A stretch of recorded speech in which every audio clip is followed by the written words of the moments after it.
जाएंगे राम आएंगे, मेरे झोपड़ी के भाग्य आज जाग जाएंगे राम आएंगे।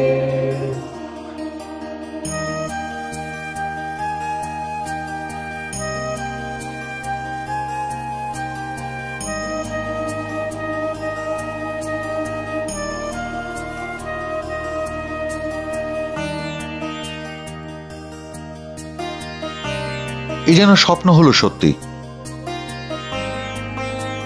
1990 সালে অযোধ্যায় কর সেবা করতে গিয়ে যিনি পায়ে গুলি খেয়েছিলেন, আজ তিনি আমন্ত্রিত রাম মন্দিরের উদ্বোধনী অনুষ্ঠানে। প্রথমে হোয়াটসঅ্যাপে এসেছিল আমন্ত্রণ, তারপর বাড়িতে চলে আসে এই কার্ড। উদ্বোধনী অনুষ্ঠানে আমন্ত্রণ পেয়ে স্বাভাবিকভাবেই উচ্ছ্বসিত আসানসোলের ব্যবসায়ী অভয় বরনওয়াল। আমার কাছে হোয়াটসঅ্যাপে 12 তারিখে 12ই জানুয়ারি আমার কাছে মেসেজ চলে আসে যে আপনি বিশেষ ইয়েতে আপনাকে আমন্ত্রণ করা হচ্ছে।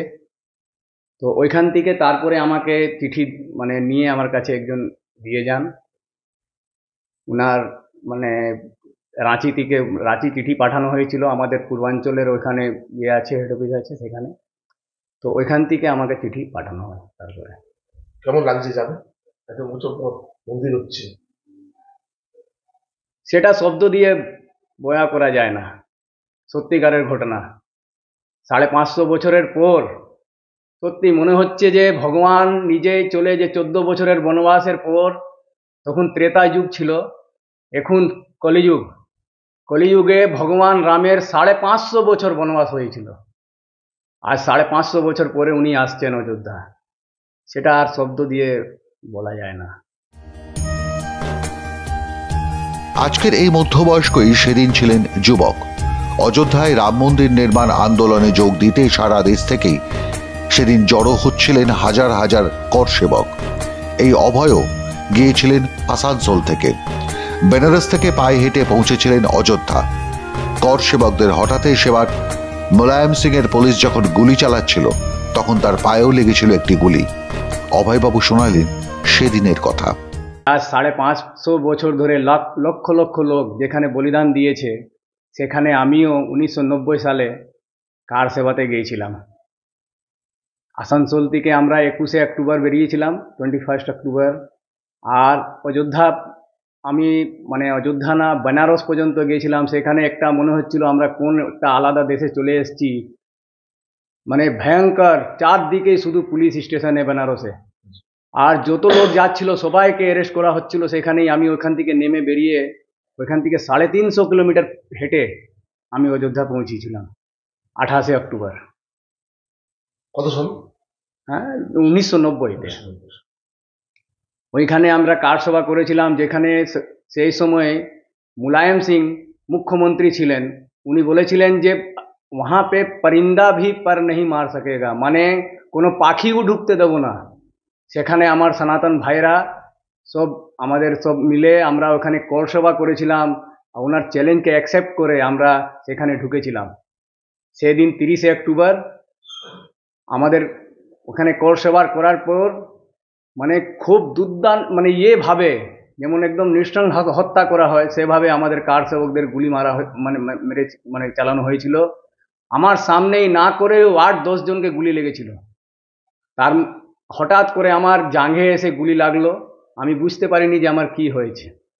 আমি ওইখানেই পড়ে গেছিলাম। পড়ার পরে আমার পা পুরো ভেঙে গিয়েছিল, 2.5 ইঞ্চি হাড় পিছন দিক দিয়ে চুর হয়ে আমার পুরো হাড় ভেঙে বেরিয়ে গেছিলো। আমি পড়ে গেছিলাম। সেই সময় আমার কাছে একজন হেঁটে শুয়ে শুয়ে আমার কাছে এসছে, আমাকে বললো, অভয় কেমন আছো? তখন আমাকে বললাম, ভাই আমি বুঝতে পারছি না কি হয়েছে আমার। তখন আমি হাত বাড়ালাম, হাত ধরে আমাকে টেনে একটা মন্দিরে ঢুকালো। ঢুকে আমাকে একটা খাটের মধ্যে শুইয়ে আমার পায়ে লাঠি দিয়ে বাঁধলো, পাটা সোজা করলো, নিয়ে ওইখান থেকে আমাকে শ্রীরাম হাসপাতাল নিয়ে যাওয়া হলো। ওইখানে আমার খুব রক্ত বেরিয়ে গেছিলো, খুব সিরিয়াস কন্ডিশন ছিল। আমাকে ফৈজাবাদ সদর হাসপাতালে ওখান থেকে ট্রান্সফার করা হয়েছিল। ওইখানে যখন আমি পৌঁছেছি, উইদিন 1 ঘন্টার মধ্যে আমি ফৈজাবাদ 1.5 ঘন্টার মধ্যে পৌঁছে গেছি। পৌঁছাবার পরে ওখানে আমি ডক্টর থেকে জিজ্ঞেস করলাম যে ডক্টর সাহেব আমার পা ঠিক হবে তো? না হলে আমি রামের জন্য এসেছি, আমার বলিদান যাক, আমার কোনো অসুবিধা নেই। তখন আমাকে ডক্টর বললো যে কোনো অসুবিধা নেই, তুমি ঠিক করে থাকো। তখন আমি সেন্সলেস হয়ে যাই। 72 ঘন্টার পরে আমার সেন্স আসে। তখন আমার বাবা, আমি যখনই আমার মানে সেন্স আসে তখন দেখলাম আমার বাবা আমার সামনে দাঁড়িয়ে আছেন। উনি আমার মধ্যে এখন নেই, কিন্তু উনাকে দেখে আমি যখনই দেখলাম তখন বাবা আমাকে বললেন যে সাবাস বেটা। উনিও এলাহাবাদ থেকে হেঁটে এসেছিলেন ওইখানে। তো আমাকে যখনই বললেন সত্যি আমার খুব গর্ব আমার মনে হলো যে হ্যাঁ, আমি নিজের ধর্মের জন্যে, নিজের দেশের জন্যে কিছু করতে পেরেছি।